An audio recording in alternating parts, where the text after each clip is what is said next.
ठीक, अब जरा पिछला लेक्चर हम रिकैप कर लें। न्यूट्रल कंडक्टर, न्यूट्रल कंडक्टर कैसा भी हो, ठीक है, इतनी बात। इलेक्ट्रिक फील्ड न्यूट्रल कंडक्टर के अंदर भी जीरो और कंडक्टर के बाहर भी जीरो। क्यों? इस वजह से क्योंकि इलेक्ट्रिक फील्ड प्रोड्यूस ही कौन करता है? चार्ज्ड बॉडी करती है। Neutral body electric field produce नहीं करती है, तो अंदर और बाहर दोनों जगह न्यूट्रल कंडक्टर के इलेक्ट्रिक फील्ड क्या होगा? जीरो होगा। अब आते हैं हम charged conductor.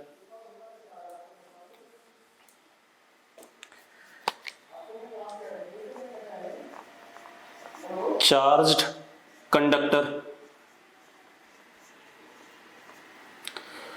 Whole excess charge, जो भी फालतू चार्ज है, appears on surface of conductor. कहां अपीयर करता है? On surface of conductor in such a way, कुछ इस तरीके से, इन such a way that surface, क्योंकि सारा सरफेस पे आया तो चार्ज डेंसिटी कौन सी आएगी? सरफेस वाली आएगी। Such that surface charge density, such that surface charge density, that is sigma, inversely proportional to 1 upon या inversely proportional to radius of curvature। ठीक है, सारा excess charge surface of conductor पे आता है कुछ इस तरीके से कि surface charge density inversely proportional to radius of curvature है। ठीक है, अब इस चीज का प्रूफ हम बाद में इसी चैप्टर में दे देंगे आपको, अभी नहीं देंगे। ठीक है, अभी इसको हम दे भी नहीं पाएंगे। तो मैंने क्या कहा, जो भी चार्ज होता है एक्सेस कंडक्टर में सारा सरफेस पे आ जाता है और surface charge density sigma inversely proportional to radius of curvature. ठीक है, अब जरा देखो, मेरे पास मान लो ये कोई कंडक्टर है। ठीक है, अब ये कंडक्टर है, इसको हमने, इस पे एक्स्ट्रा चार्ज क्या था? पॉजिटिव था, तो सारा पॉजिटिव चार्ज कहाँ जाएगा? सरफेस पे। जहां जहां रेडियस ऑफ कर्वेचर छोटा है, जैसे ये जगह है छोटा रेडियस ऑफ कर्वेचर, ये जगह बड़ा रेडियस ऑफ कर्वेचर, जहां रेडियस ऑफ कर्वेचर छोटा है वहां सिग्मा क्या होगा? बड़ा होगा, और जहां रेडियस बड़ा है वहां सिग्मा क्या होगा? छोटा होगा। ठीक है, तो देखो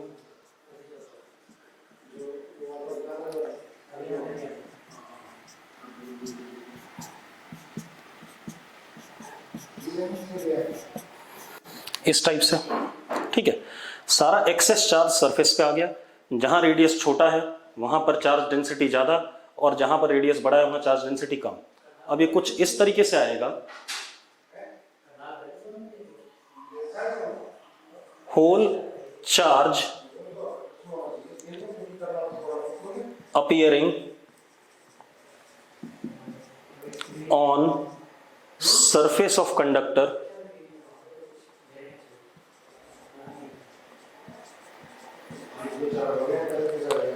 do not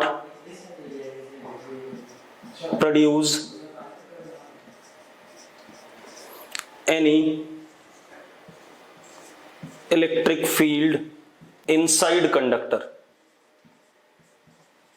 बता रहा हूं क्यों, मतलब E इनसाइड कंडक्टर क्या होगा?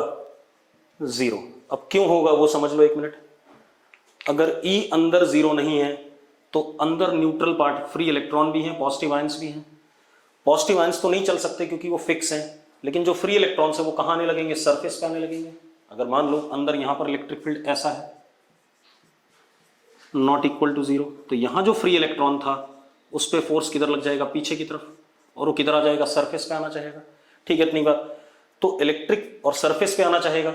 ठीक है, तब तक आता रहेगा जब तक इलेक्ट्रिक फील्ड अंदर क्या नहीं हो जाती? जीरो नहीं हो जाती। तो इन एक्चुअल प्रैक्टिस ये तुरंत अटेन कर लेगा कि भाई सरफेस पे सारा चार्ज एक्स्ट्रा वाला आ जाएगा और अंदर इलेक्ट्रिक फील्ड तुरंत क्या हो जाएगी? जीरो, ताकि interior point again becomes what? Neutral. और इंटीरियर पॉइंट अगेन न्यूट्रल हो गया तो ये वाला चार्ज अंदर इलेक्ट्रिक फील्ड में कंट्रीब्यूट नहीं कर रहा है। अगर इंटीरियर देखो, एक मिनट, अंदर वाला पार्ट क्या हो चुका है, न्यूट्रल, क्योंकि एक्स्ट्रा वाला कहां चला गया, सरफेस पे। अब अगर ये सरफेस पे जो चार्ज है ये कुछ भी इलेक्ट्रिक फील्ड अंदर प्रोड्यूस करेगा तो इंटीरियर पॉइंट न्यूट्रल नहीं रह पाएगा। कैसे नहीं रह पाएगा, देखो, अगर इलेक्ट्रिक फील्ड ऐसे प्रोड्यूस हो गई मान लो अंदर नॉट इक्वल टू जीरो, तो यहां जो इलेक्ट्रॉन है उस पर फोर्स किधर लग जाएगा, इधर की तरफ लग जाएगा। F is equal to, f का डायरेक्शन इधर, मैग्नीट्यूड में ई इंटू ई, तो इलेक्ट्रॉन किधर आने लगेगा, सरफेस पे। सरफेस पे आएगा तो अंदर वाला फिर से न्यूट्रल नहीं रह जाएगा, क्योंकि इलेक्ट्रॉन निकल के कहाँ आ गया, बाहर आ गया। तो हमेशा कंडक्टर की एक प्रॉपर्टी है कि जो एक्स्ट्रा चार्ज होता है वो सारा का सारा सरफेस पे चला जाता है और ई इनसाइड क्या हो जाएगा, जीरो, ताकि इंटीरियर पार्ट अभी भी क्या मेंटेन रख सके, न्यूट्रल रख सके। ठीक है। हाँ, बाहर E outside is not equal to zero. क्यों? क्योंकि चार्ज बॉडी है, ये चार्ज बॉडी अपने आसपास इलेक्ट्रिक फील्ड जरूर प्रोड्यूस करेगी, हाँ अंदर नहीं प्रोड्यूस करेगी, क्योंकि डिस्ट्रीब्यूट ही कुछ इस तरीके से हुआ कि अंदर इलेक्ट्रिक फील्ड क्या हो जाए, जीरो हो जाए। क्लियर है इतनी बात? दूसरी चीज मैंने क्या पढ़ाई थी, इसको मिटा दें। मतलब अगर कोई चार्ज कंडक्टर है तो अपने अंदर किसी भी पॉइंट पर इलेक्ट्रिक फील्ड में कंट्रीब्यूट नहीं करेगा। हम इससे ये कंक्लूजन निकाल सकते हैं। ठीक है, तो मैं इस कंक्लूजन को लिख देता हूं। If conductor is charged, ठीक है, then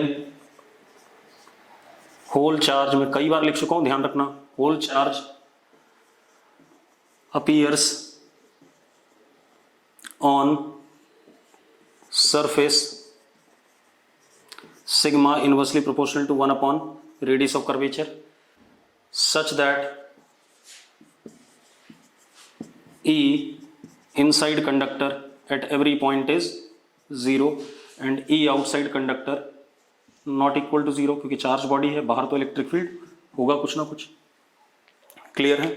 फिर मैंने एक और बात बोली थी कि अगर हम चार्ज कंडक्टर को, सॉरी, किसी भी कंडक्टर को, चार्ज हो या अनचार्ज हो, एक्सटर्नल इलेक्ट्रिक फील्ड में रखें। देखो एक मिनट, मिटा दूं इसे। अब मुझे एक सूर्य का ना डाउट था आज, वो देख लेते हैं। इसको करने से पहले क्या डाउट था, उस डाउट को ऐसे क्लियर कर लेते हैं। ये एक प्लस क्यू चार्ज है, इस जगह पर इसकी इलेक्ट्रिक फील्ड इधर की तरफ होगी कि नहीं होगी? अगर मैं यहां पर एक पॉजिटिव टेस्ट चार्ज रखता हूं तो फोर्स ऐसा आएगा कि नहीं आएगा, F upon q naught is equal to e vector, है या नहीं है? तो F इज इक्वल टू q naught into external field. ठीक है। दूसरा, अगर ये पॉजिटिव चार्ज है प्लस क्यू, तो इसकी इलेक्ट्रिक फील्ड ऐसे है E, और मैं यहां पर एक माइनस क्यू नॉट रखता हूं, तो इस पे फोर्स जो लगता है वो अंदर लगता है या नहीं लगता है? तो F is equal to minus q naught into E. ठीक है, इतनी बात। तो नेगेटिव टेस्ट चार्ज पे फोर्स हमेशा इलेक्ट्रिक फील्ड के क्या लगता है, अपोजिट लगता है। पॉजिटिव टेस्ट चार्ज पे फोर्स हमेशा F प्लस क्यू नॉट, तो F vector parallel to E vector. ठीक है, इतनी बात। F माइनस क्यू नॉट, तो F vector anti parallel to E vector. ठीक है, इतनी बात, anti parallel to E vector. ये कहानी है। अब जो मैंने अगली बात बताई थी, मैंने कहा था अगर कोई कंडक्टर है, चार्ज हो या न्यूट्रल हो। ठीक है, इतनी बात। चलो देख लेते हैं, फिर मैं आगे बात करूंगा। If any conductor is placed in external electric field, external वाली इलेक्ट्रिक फील्ड यूनिफॉर्म हो या नॉन यूनिफॉर्म उससे कोई मतलब नहीं है, देन E नेट इनसाइड दोबारा से क्या हो जाएगा, जीरो हो जाएगा। Total net electric field inside क्या रहेगी, जीरो। कैसे हो पाएगा? E नेट इनसाइड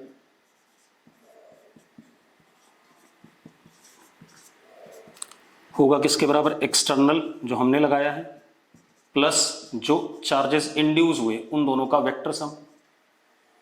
तो यहां से क्लियर होता है अगर ये जीरो है, नेट अंदर जीरो है, then E induce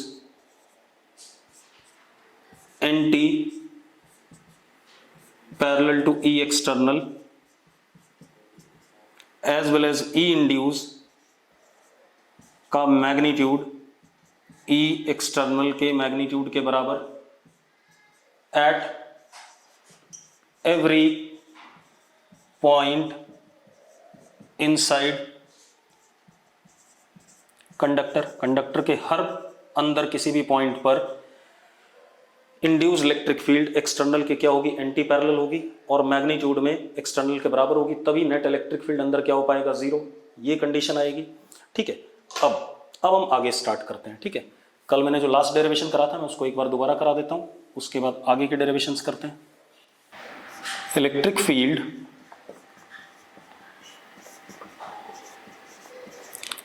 due to charged spherical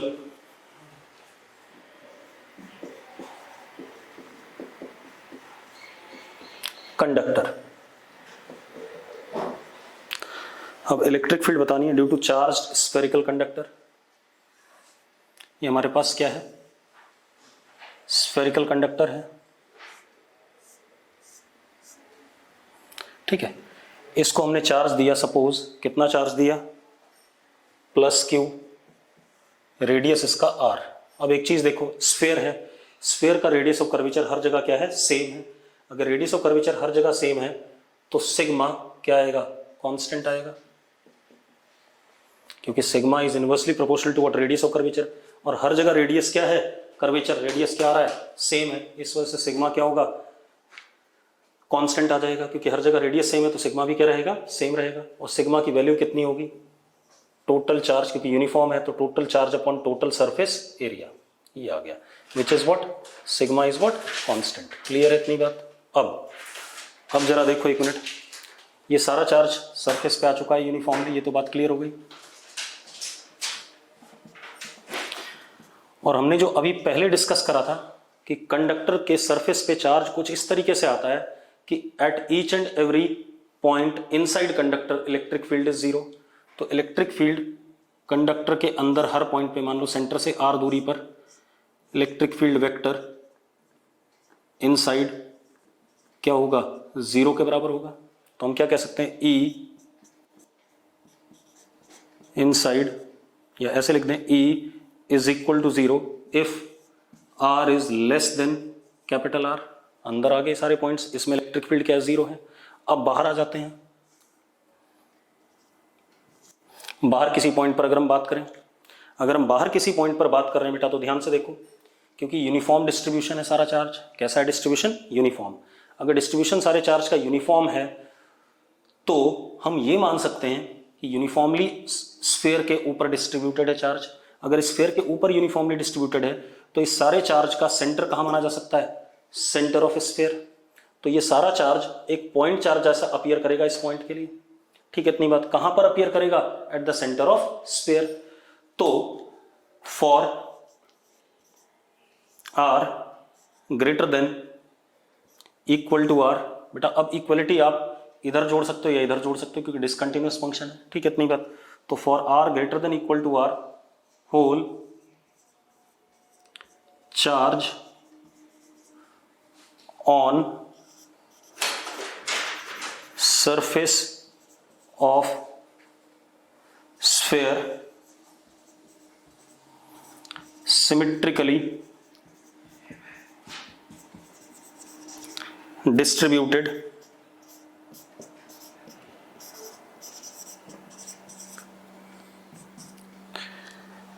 will appear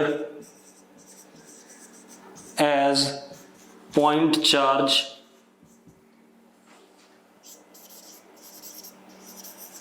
at center of sphere। की सिमेट्री है चार्ज की, तो सारा चार्ज हमने सिमेट्रिकली कहाँ मान लिया, सेंटर ऑफ स्फीयर पे। क्लियर इतनी बात। तो अब जो इलेक्ट्रिक फील्ड आएगी यहाँ पर कैसे आएगी, पॉजिटिव चार्ज यहाँ पर आ गया सारा का सारा, तो ये पॉइंट चार्ज है रेडियली आउटवर्ड क्योंकि पॉजिटिवली रखा है, ई ऐसे आएगा। अब ई आएगा कितना बेटा वो भी देख लो आप, E is equal to K Q upon R square if R is greater than equal to what, capital R, ये आ गया। ठीक है इतनी बात। तो बाहर वाले पॉइंट्स के लिए पॉइंट चार्ज जैसा बिहेव करेगा। हाँ, कंडक्टर के सरफेस पर जो चार्ज है वो अंदर किसी भी पॉइंट पे इलेक्ट्रिक फील्ड में कंट्रीब्यूट नहीं करता है, तो के क्यू अपॉन आर स्क्वायर आ गया। अब ग्राफ बना लेते हैं बेटा। हाँ, अगर यही चार्ज नेगेटिव होता, माइनस क्यू होता, तो यही ई क्या हो जाता, रेडियली इनवर्ड हो जाता। क्लियर है। अब जरा ग्राफ देख लें इसका इलेक्ट्रिक फील्ड के वेरिएशन का। This is what, small R, this is electric field. Electric field बेटा जब तक R equal to capital R से छोटा है तब तक जीरो है। उसके बाद अचानक यहाँ पर इलेक्ट्रिक फील्ड की कुछ वैल्यू आ गई और कैसे वेरी कर रहा है, 1/r² के हिसाब से। At R tending to infinity electric field क्या हो जाएगा, जीरो हो जाएगा। क्लियर है। This is electric field due to conducting sphere. ठीक है। अब कंडक्टिंग स्फीयर सॉलिड हो या हॉलो हो, सारा चार्ज कहाँ आएगा, सरफेस पे ही लेंगे हम। ठीक है, क्योंकि अगर हॉलो है तो अंदर चार्ज हवा में तो रह नहीं सकता, कहाँ आएगा सारा का सारा, सरफेस पे। ठीक है इतनी बात। तो इसलिए मैंने सिर्फ कंडक्टिंग है तो सारा चार्ज हमेशा सरफेस पे लिया जाएगा। इलेक्ट्रिक फील्ड का फॉर्मूला ये आएगा। ठीक है इतनी बात। अब एक और चीज कर लेते हैं बेटा इसी में।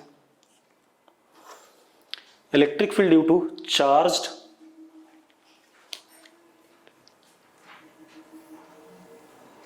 Electric field due to uniformly charged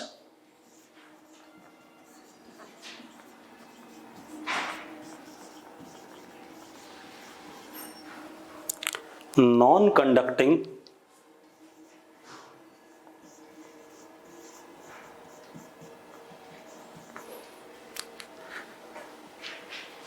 spherical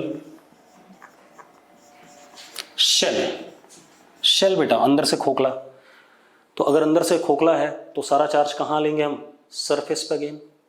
और मैंने यूनिफॉर्मली चार्ज बोला है तो सिग्मा, देखो मैंने क्या करा, एक स्फेरिकल शेल लिया अंदर से खोखला, नॉन कंडक्टिंग। ठीक है।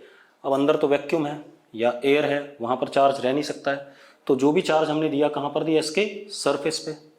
और कैसे दिया, यूनिफॉर्मली, सरफेस पे दिया यूनिफॉर्मली, तो सारा चार्ज यूनिफॉर्मली सरफेस पे आ गया। ठीक है इतनी बात। अगर यूनिफॉर्मली आ गया तो सिग्मा अगेन कांस्टेंट हमें दे ही रखा है, यूनिफॉर्मली बोला गया तो सिग्मा कांस्टेंट है, total charge upon area surface पे। अब एक चीज देखो बेटा, ये जो अरेंजमेंट आया, this is uniform distribution of charge on surface of non conducting shell. ये अरेंजमेंट पिछले वाले जैसा ही है। कंडक्टिंग स्फीयर में भी जो चार्ज सरफेस पे आया था वो क्या आया था, यूनिफॉर्मली डिस्ट्रीब्यूट हो गया था अपने आप। लेकिन यहां पर हमने करा है, हमने क्या करा है, सरफेस पे चार्ज यूनिफॉर्मली दिया है, ये ध्यान रखना। पिछले में क्या था, कंडक्टिंग स्फीयर था तो चार्ज अपने आप सरफेस पे यूनिफॉर्मली आया था। यहां पर हमने यूनिफॉर्मली चार्ज सरफेस पे दिया है।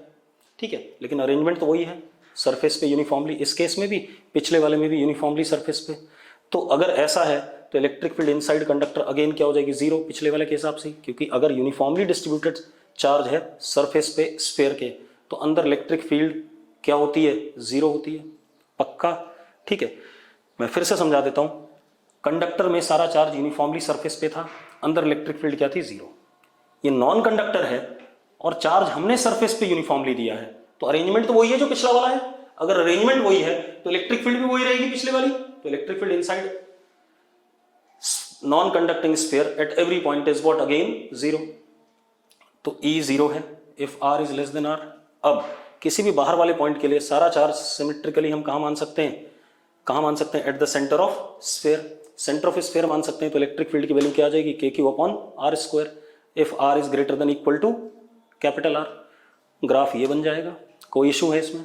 ठीक है, अब ये हो गया। ये क्या था, नॉन कंडक्टिंग स्फेरिकल शेल, और हमने सारा चार्ज कहां दिया था, उसके सरफेस पे। ठीक है इतनी बात। अब आते हैं अगला, electric field due to uniformly charged non conducting sphere. मैं और अच्छा वर्ड यूज कर लूं, सॉलिड स्फीयर। कैसा स्फीयर, सॉलिड स्फीयर। ना भी बोलूं तो भी माना जाएगा, नॉन कंडक्टिंग स्फीयर। मैंने स्फेरिकल शेल नहीं बोला, मैंने क्या बोला, स्फीयर बोला है। तो अब आ जाते हैं इस पर। या इस बात को करने से पहले एक चीज लिखाई देता हूं आपको, दोबारा से सुन लो।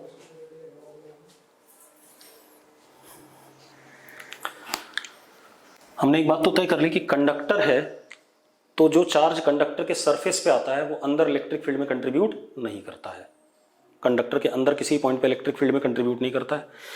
फिर मैंने स्फेरिकल कंडक्टर लिया तो चार्ज सारा उस स्फीयर के सरफेस पे यूनिफॉर्मली आया, अंदर इलेक्ट्रिक फील्ड क्या हो गई, zero.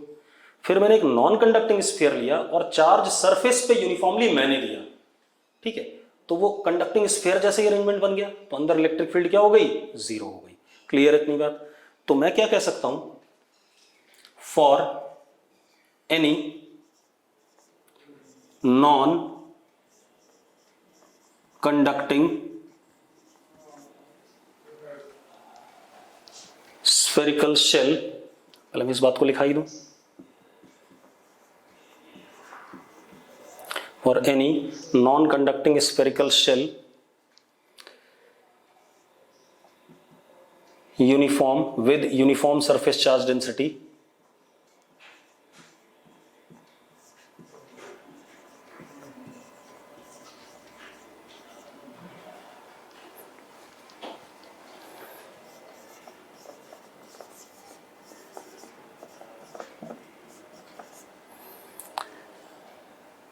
E inside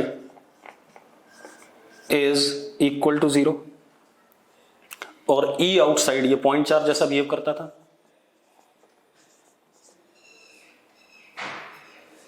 E inside is equal to 0, E outside is what, K cube upon R square. This is for R less than capital R, this is for R greater than equal to capital R. Clear इतनी बात? ठीक है, ये कहानी आ गई। अब हम अगला देखते हैं, कोई इशू नहीं इसमें। अब आप देखो, electric field due to uniformly charged non conducting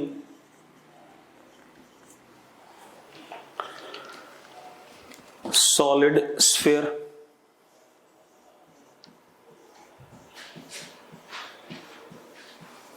non conducting solid sphere, ठीक है। टोटल चार्ज हमने इस स्फीयर को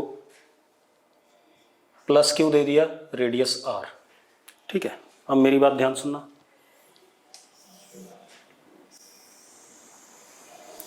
नॉन कंडक्टिंग सॉलिड स्फीयर है, यूनिफॉर्मली चार्ज्ड है। नॉन कंडक्टिंग है बेटा तो सारा चार्ज अंदर रह सकता है इस पे, और कैसे डिस्ट्रीब्यूटेड है, यूनिफॉर्मली। तो इसमें कैसी चार्ज डेंसिटी होगी, इसमें कैसी चार्ज डेंसिटी होगी, volume charge density. Therefore it will possess volume, क्योंकि कंडक्टर तो है नहीं है कि सारा सरफेस पे चला जाएगा, नॉन कंडक्टिंग है, नॉन कंडक्टिंग है, अंदर हमने यूनिफॉर्मली चार्ज दे रखा है इसे, it will possess uniform, it will possess volume charge density, और हमें पता है यूनिफॉर्म वाली, और volume charge density rho is equal to total charge upon total volume 4/3 pi are cube, और कैसा बेटा ये कांस्टेंट, ये आ गया, ठीक है। इतनी बात। अब मुझे इस स्फीयर के अंदर किसी पॉइंट पर इलेक्ट्रिक फील्ड बताना है आर दूरी पर, और बाहर किसी पॉइंट पर आर दूरी पर क्या बताना है, इलेक्ट्रिक फील्ड बताना है सेंटर से, ठीक है। अब इसको कर लेते हैं, ठीक है। तो मैं जरा डायग्राम दूसरा बना रहा हूं, ये क्लियर हो गया।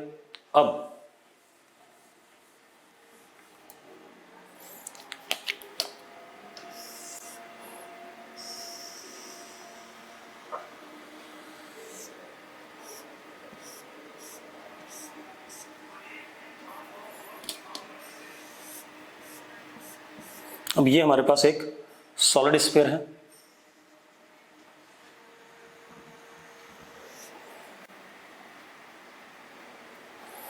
Total charge capital Q, radius R, charge density rho which is uniform.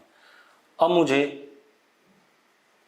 इस पॉइंट पे सपोज इलेक्ट्रिक फील्ड बतानी है एट पॉइंट पी, जिसका सेंटर से डिस्टेंस कितना है, आर है, ठीक है, अब मेरी बात ध्यान सुनना बेटा, क्योंकि अब हम थोड़ा सा अच्छी बात करने वाले हैं। आप एक काम करो, यहां पर आपने एक आर रेडियस का सपोज स्फीयर मान लिया,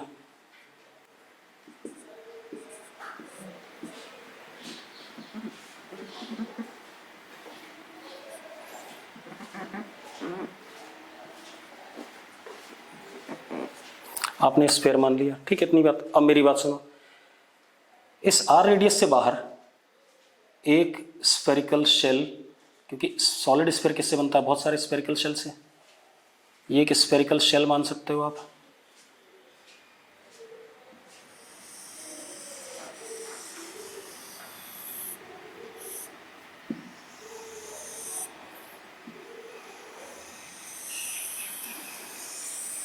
मान सकते हो स्फेरिकल शेल, और ये स्फेरिकल शेल क्योंकि रो यूनिफॉर्म है तो ये यूनिफॉर्मली चार्ज्ड स्फेरिकल शेल है। और अगर ये यूनिफॉर्मली चार्ज्ड स्फेरिकल शेल है, it means it will not produce any electric field at point P। क्यों? क्योंकि अभी हमने पढ़ा कि कोई नॉन कंडक्टिंग स्फेरिकल शेल है, ये एक नॉन कंडक्टिंग स्फेरिकल शेल हो गया, uniformly charged non conducting spherical shell हो गया कि नहीं हो गया? अगर ये uniformly charge non conducting spherical shell है तो अपने अंदर वाले पॉइंट पर इलेक्ट्रिक फील्ड में कंट्रीब्यूट नहीं करता, यही लॉजिक था उसको लिखाने का, ठीक है। तो P पर इसकी वजह से इलेक्ट्रिक फील्ड क्या है, जीरो है। फिर इसके बाहर, इसके आगे जो शेल है उसकी वजह से भी जीरो है, इसके आगे शेल है उसकी वजह से भी जीरो है, इसके आगे जो शेल है उसकी वजह से भी जीरो है, इसके आगे जो शेल है उसकी वजह से भी जीरो है, इसके अंदर जो शेल है इसकी वजह से भी जीरो, इसकी वजह से भी जीरो, इसकी वजह से भी जीरो। मतलब P पॉइंट के बाहर जितने भी हम शेल मानेंगे, ठीक है, या जो भी टोटल चार्ज होगा वो P पॉइंट पे इलेक्ट्रिक फील्ड में कंट्रीब्यूट नहीं करेगा। तो हम क्या कह सकते हैं, हम ये कह सकते हैं कि all non conducting uniformly charged shells beyond point P do not produce any electric field at P।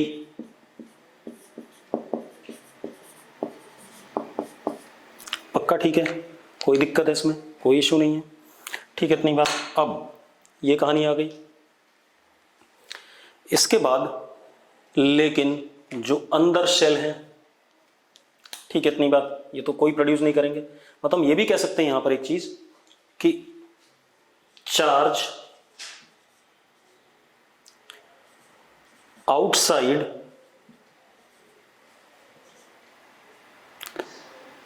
मतलब हम ये कह सकते हैं कि P के बियॉन्ड, इसके बाहर, इस ब्लू वाले स्फीयर के बाहर जो भी चार्ज है वो इलेक्ट्रिक फील्ड में P पर, इलेक्ट्रिक फील्ड में कोई कंट्रीब्यूशन नहीं करेगा एट पॉइंट व्हाट, P। हाँ या ना? तो ये जो चार्ज है, ये वाला जिसको मैं शेड कर रहा हूं,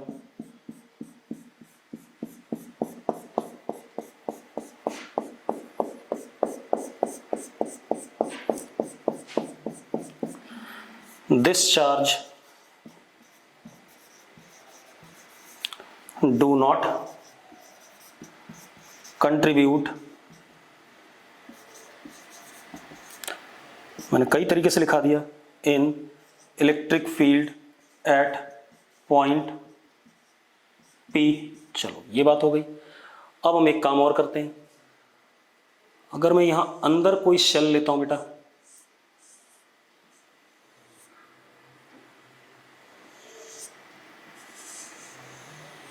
ये वाला,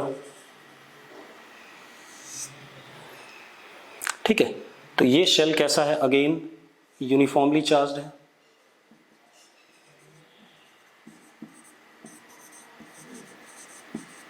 यूनिफॉर्मली चार्ज्ड, नॉन कंडक्टिंग, और पॉइंट पी इसके क्या है, बाहर है। ठीक है, इतनी बात। तो ये जो चार्ज है, ये वाला चार्ज यूनिफॉर्मली डिस्ट्रीब्यूटेड है, एक स्फेरिकल शेल हो गया, और पी पॉइंट बाहर है। तो हम कह सकते हैं ये सारा चार्ज कहाँ माना जा सकता है, सेंटर ऑफ स्फीयर पे। ठीक है, और पॉइंट चार्ज माना जाएगा, उसकी वजह से इलेक्ट्रिक फील्ड निकाल लोगे आप। इसी तरीके से इसके आगे जो शेल है उसका भी सारा क्या माना जा सकता है, पॉइंट चार्ज माना जा सकता है एट द सेंटर। तो अब जरा देखो, अगर एक शेल का चार्ज कितना था, चलो मैं अलग बना देता हूँ। ठीक है, इस डायग्राम को जरा मिटा लें थोड़ा सा। ठीक है, अब मिटा देते हैं क्योंकि हमने इतनी सारी बात लिख ली। तो पी पॉइंट के बाहर वाला चार्ज इलेक्ट्रिक फील्ड में कंट्रीब्यूट नहीं करेगा, ये बात तय हो गई। अब अंदर वाले को देख लेते हैं वो कैसे कंट्रीब्यूट करेगा।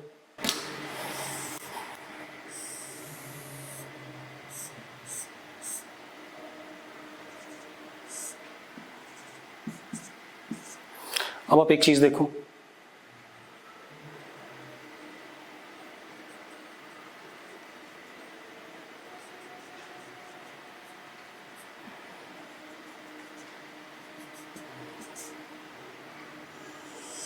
हमने एक अंदर ये शेल बनाया,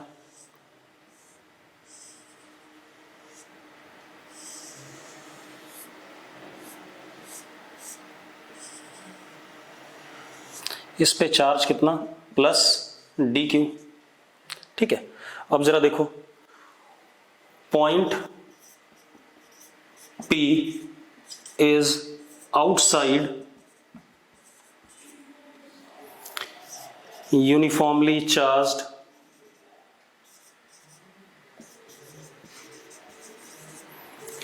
नॉन कंडक्टिंग शेल। ठीक है, therefore total charge on shell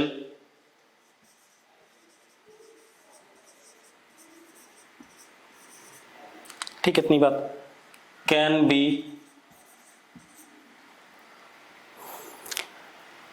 assumed at center of shell and for point P this charge becomes point charge।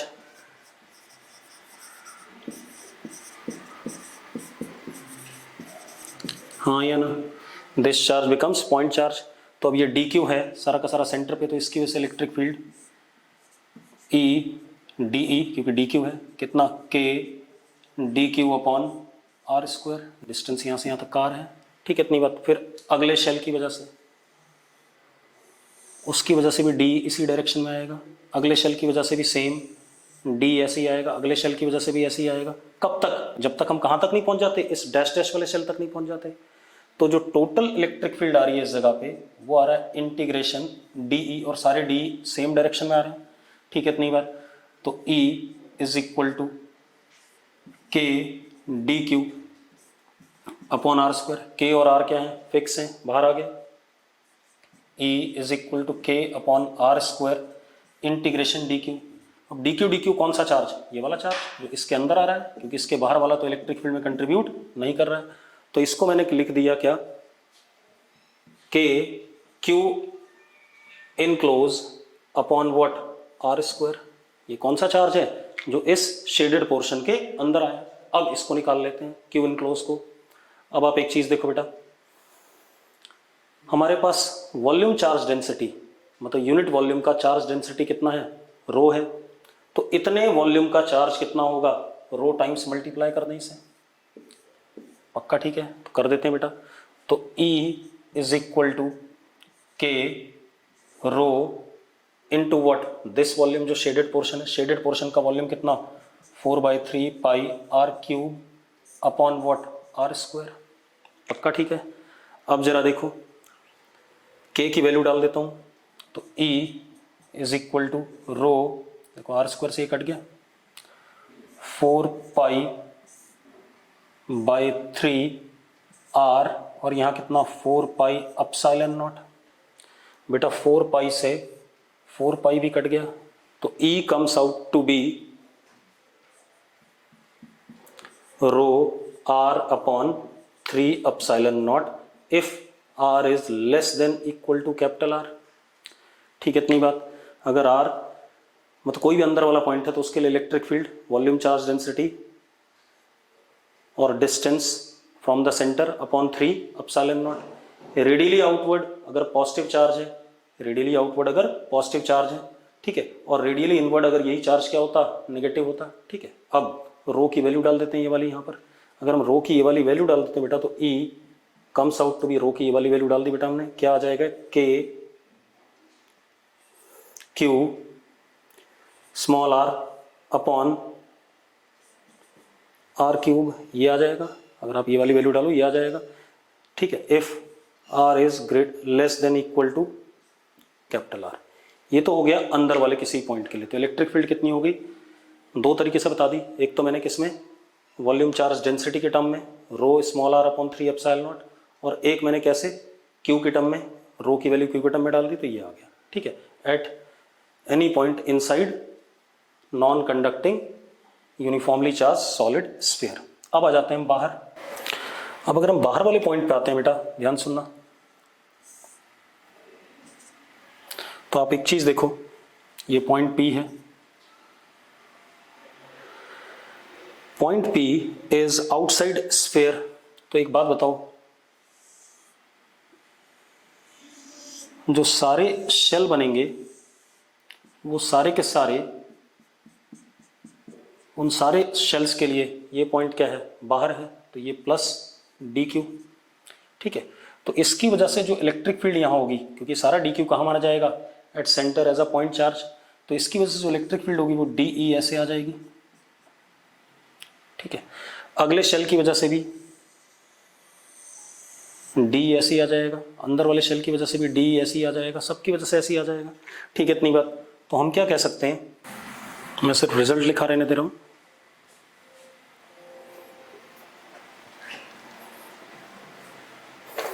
All uniformly charged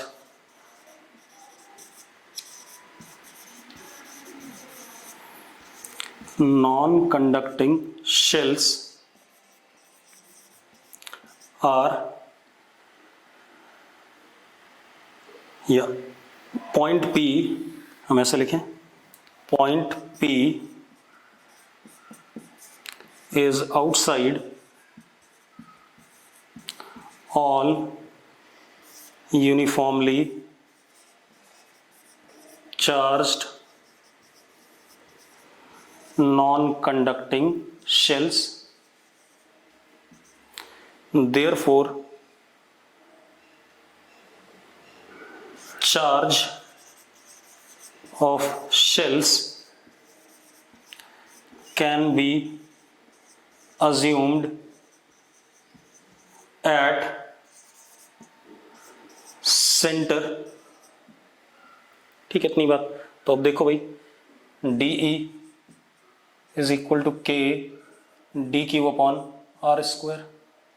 अब E इज, क्योंकि सारे D सेम डायरेक्शन में होंगे, तो E is simply integration of what, D, तो E is K upon R square बाहर, dq सारे dq का क्या, इंटीग्रेशन, तो ये dq, ये dq, ये dq, सारा dq करोगे तो क्या आ जाएगा, टोटल कैपिटल Q आ जाएगा, टोटल चार्ज आ गया, क्योंकि dq charge is what, scalar quantity, तो E comes out to be what, kq upon R square if R greater than equal to capital R। और देखो यहाँ पर डिसकंटिन्यूटी नहीं है, कॉन्टिन्यूस फंक्शन है, इसलिए मैंने इक्वलिटी मेंटेन कर रखी है।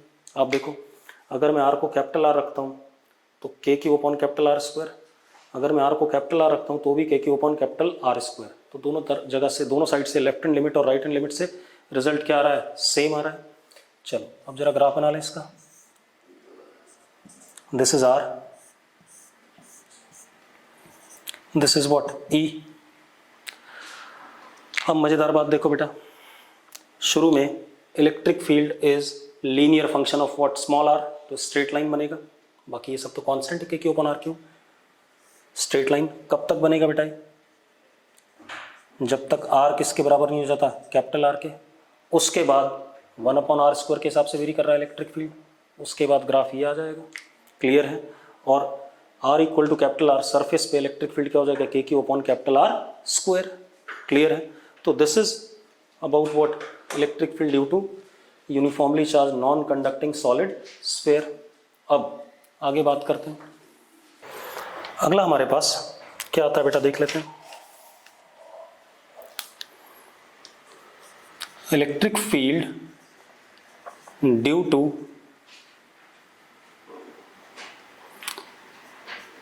Infinite length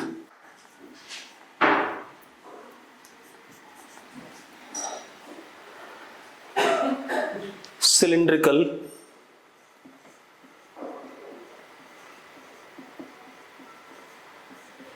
conductor. ठीक है, अब जरा देखो बेटा,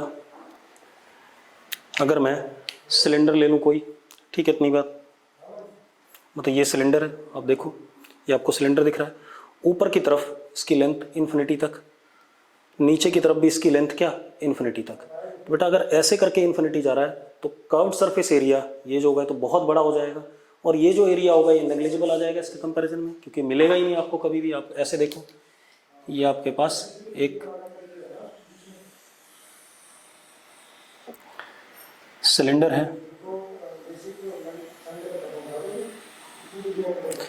नीचे इन्फिनिटी तक,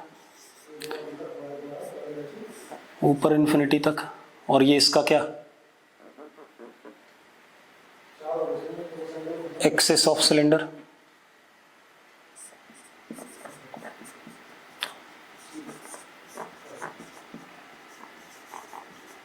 ठीक है, इतनी बात। अब रेडियस इसका कितना, आर। बेटा एक बात बताओ, जो कर्व्ड सरफेस एरिया होगा बहुत बड़ा हो जाएगा क्योंकि इनफाइनाइट लेंथ है। तो ये जो ऐसे, अगर मैं इसी मार्कर को, ये सिलेंडर ही है, इस मार्कर को ऊपर इन्फिनिटी तक ले जाऊं, नीचे इन्फिनिटी तक ले जाऊं, तो ये कर्व्ड सरफेस एरिया तो बहुत सारा है, लेकिन ये जो टॉप वाला एरिया है लगभग क्या होगा, या बॉटम वाला क्या होगा, नेग्लिजिबल, क्योंकि तो आपको मिल ही नहीं रहा है कहीं पर। ठीक है, इतनी बात। अब अगर हम सिलिंड्रिकल कंडक्टर है, इसको चार्ज देते हैं तो सारा चार्ज कहाँ आएगा, सरफेस पे आएगा। अगेन कहाँ पर आएगा, सरफेस पे। इसके ऊपर और इसके ऊपर नेग्लिजिबल आएगा, आएगा ही नहीं, क्योंकि तो मिलने वाला नहीं हमें पॉइंट। ये सरफेस और ये सरफेस तो दिख ही नहीं रहा, क्योंकि ये क्या, इनफाइनाइट है। ठीक है, तो सारा कहाँ पर आएगा, ऑन कर्व्ड सरफेस। तो क्या कहानी है, इफ कंडक्टर है, if charge is given to conductor, it will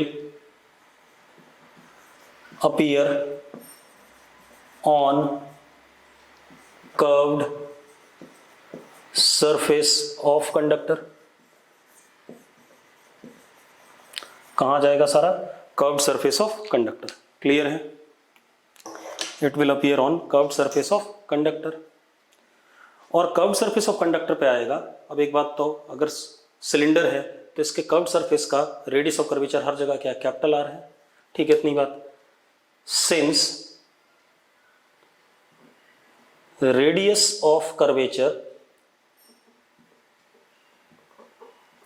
is R fixed, therefore जो सिग्मा आएगा, क्योंकि सारा चार्ज सरफेस पे आया, जो सिग्मा आएगा that would be what, uniform. और हमें सिग्मा पता है मान लो, तो सारा चार्ज कहाँ आ गया, सरफेस पे आ गया। और क्या चार्ज डेंसिटी आ गई, सिग्मा। सारा चार्ज कर्व्ड सरफेस पे आ गया, and charge density is what, sigma, which is uniform. हमें एक बात और पता है, कंडक्टर कैसा भी हो, ठीक है, एक्सेस चार्ज सारा सरफेस पे आ जाता है, inversely proportional to radius of curvature, क्योंकि यहाँ रेडियस फिक्स है तो सिग्मा कांस्टेंट है। कुछ इस तरीके से कि eight every point inside conductor is what, zero. ये पता है हमें बाय डेफिनेशन कंडक्टर की। तो E is equal to zero if R is less than capital R। ठीक है, इतनी बात। अब आ जाते हैं हम बाहर वाले किसी पॉइंट पे। बाहर वाले पॉइंट पे हम कैसे करेंगे। अब हम एक काम करते हैं बेटा, जैसे हमने स्फीयर लिया था, अगर स्फीयर है, स्फीयर के सरफेस पे यूनिफॉर्म चार्ज है, तो किसी बाहर वाले पॉइंट के लिए, ठीक है, ये सारा जो चार्ज सरफेस पे था ये सारा हमने कहाँ मान लिया था, as a point charge at the centre. Same way अगर हमारे पास कोई सिलेंडर है यूनिफॉर्मली चार्ज्ड, ये सिलेंडर है यूनिफॉर्मली चार्ज्ड, कर्व्ड सरफेस पे इसके चार्ज है, तो बाहर वाले पॉइंट के लिए सारा जो कर्व्ड सरफेस पे चार्ज है उसको हम इस सेंट्रल एक्सिस पे मान लेते हैं और charge density will become what, linear. Sphere का सारा चार्ज कहाँ, सेंटर वाले पॉइंट पे अगर यूनिफॉर्मली डिस्ट्रीब्यूटेड है। सिलेंडर का सारा चार्ज जो सरफेस पे है कहाँ मान लिया, एक लाइन पे जिसकी लेंथ क्या, इन्फिनिट एक्सिस ऑफ सिलेंडर है। ठीक है, इतनी बात। तो अब मैं क्या कह रहा हूँ, मेरी बात ध्यान सुनना। जैसे स्फीयर का सिमेट्री होता है उसका सेंटर, सिलेंडर का सिमेट्री होता है उसका एक्सिस। तो अगर यूनिफॉर्म डिस्ट्रीब्यूशन है चार्ज का तो स्फीयर के लिए बाहर वाले पॉइंट के लिए सारा चार्ज कहाँ मान लेते हैं, सेंटर पे। उसी तरीके से अगर सिलेंडर है तो बाहर वाला चार्ज सारा का सारा कहाँ मान लेते हैं, उसके एक्सिस पे। ठीक है, इतनी बात। तो हम क्या कह सकते हैं, फॉर, यहां लिख देता हूं या इधर लिखूं, for point P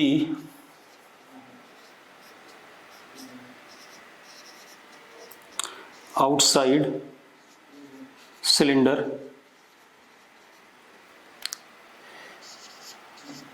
we can assume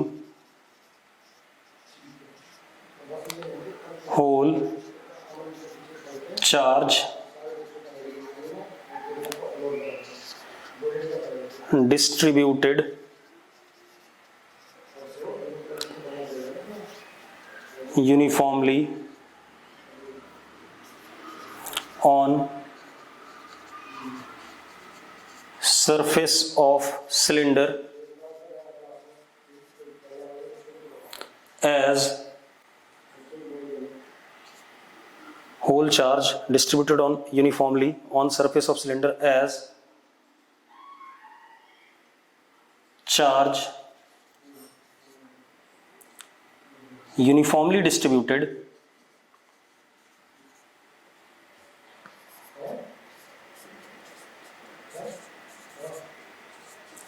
on axis of cylinder.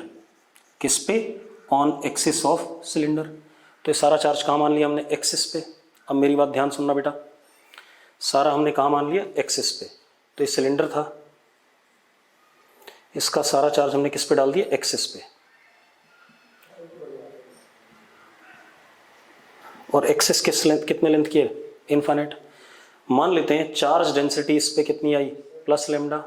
तो आर दूरी पे जो इलेक्ट्रिक फील्ड का फॉर्मूला है आपको पता होगा, मैंने बताया था, इनफाइनाइट वायर की वजह से आर दूरी पे इलेक्ट्रिक फील्ड का formula E is equal to क्या होता था, किसी को याद हो, के lambda, 2k lambda upon are. याद है या नहीं, 2k लेमडा अपॉन आर। पक्का, इनफाइनाइट वायर की वजह से, यूनिफॉर्मली चार्ज की वजह से आर दूरी पे इलेक्ट्रिक फील्ड क्या था, 2k लेमडा अपॉन आर। चलो k की वैल्यू डाल देते हैं। तो E is equal to 2 lambda upon 4 pi epsilon naught R, ऐसा लिख दें। ठीक है, अब एक चीज देखो बेटा, जो टोटल चार्ज इसके सरफेस पे था, किसके, सिलेंडर के सरफेस पे। ठीक है, टोटल चार्ज जो सिलेंडर के सरफेस पे था Q, that is sigma into 2 pi R into l. बेटा curved surface area, total charge on surface of cylinder is charge density into curved surface area. This is equal to what, lambda into l also, क्योंकि यही charge हमने किसके ऊपर माना है, wire के ऊपर माना है टोटल। तो अब हमारे पास L से L कट जाता है, L से L कट जाता है। अब लेमडा की वैल्यू किसकी टर्म में रख दें, सिग्मा की टर्म में रख दें यहाँ। तो E comes out to be 2, lambda की वैल्यू कितनी, sigma 2 pi R upon 4 pi epsilon naught small R. अब जरा देखो बेटा, कट गया कि नहीं कट गया? तो E किसके बराबर आ गया? E is equal to sigma R upon epsilon naught small R if R greater than equal to capital R. तो यहाँ पुट कर देते हैं, हम वैल्यू लिख देते हैं। तो E किसके बराबर आ गया और कैसा आएगा? रेडियली आउटपुट अगर पॉजिटिव चार्ज है, रेडियली इनवर्ड अगर नेगेटिव चार्ज है, तो E किसके बराबर? Sigma capital R upon epsilon naught small R if R greater than equal to capital R. अब ग्राफ बना दो बेटा इसका। अगर मैं ग्राफ बना रहा हूँ, ये आर और ये E, जरा देखो E पहले क्या था? 0 था, R equal to capital R तक। फिर अचानक इलेक्ट्रिक फील्ड की कोई वैल्यू आई, अगर मैं आर को आर रख दूँ तो सिग्मा अपॉन एप्सिलॉन नॉट आ गया, और ऐसे करके इन्वर्सली इसके 1 अपॉन आर के इन्वर्सली प्रोपोर्शनल ऐसे चला गया। ठीक है, इतनी बात। ये हमारा इलेक्ट्रिक फील्ड ड्यू टू क्या आ गया? क्या कहते हैं? Infinite cylindrical conductor. ठीक है, अब एक चीज और कर लेते हैं, मिटा दूं इसे। अब मैं दूसरा क्या कर रहा हूं? Electric field due to infinite length non conducting cylindrical shell. ठीक है,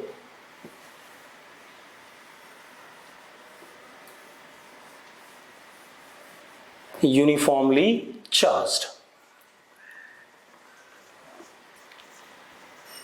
तो अगेन बेटा अरेंजमेंट तो वही है। अगर ये शेल है और यूनिफॉर्मली चार्ज्ड है, ठीक है, तो जो सारा कहां पर होगा चार्ज? सरफेस पे। सारा चार्ज अगर सरफेस पे है और यूनिफॉर्मली चार्ज्ड है, तो पिछले के हिसाब से अगर यूनिफॉर्मली चार्ज सिलिंड्रिकल शेल होता है तो अंदर इलेक्ट्रिक फील्ड क्या हो जाती है? 0। और बाहर वाले पॉइंट के लिए बिल्कुल उसी तरीके से अरेंजमेंट बन जाएगा। तो रिजल्ट डज नॉट चेंज। जैसे स्फीयर में था, स्फेरिकल कंडक्टर था, उसके लिए जो रिजल्ट आया था वही रिजल्ट हमारे लिए किसके लिए आया था? वही रिजल्ट हमारे लिए किसके लिए आया था? Non conducting uniformly charge spherical shell के लिए। इसी तरीके से यहां कह रहा हूं, जो रिजल्ट हमारे पास चार्ज्ड सिलिंड्रिकल कंडक्टर के लिए आया, वही result uniformly charge non conducting cylindrical shell के लिए भी आएगा, क्योंकि अरेंजमेंट चेंज नहीं हो रहा है। ठीक है, अब मैं लेक्चर को यहीं छोड़ूंगा, आपको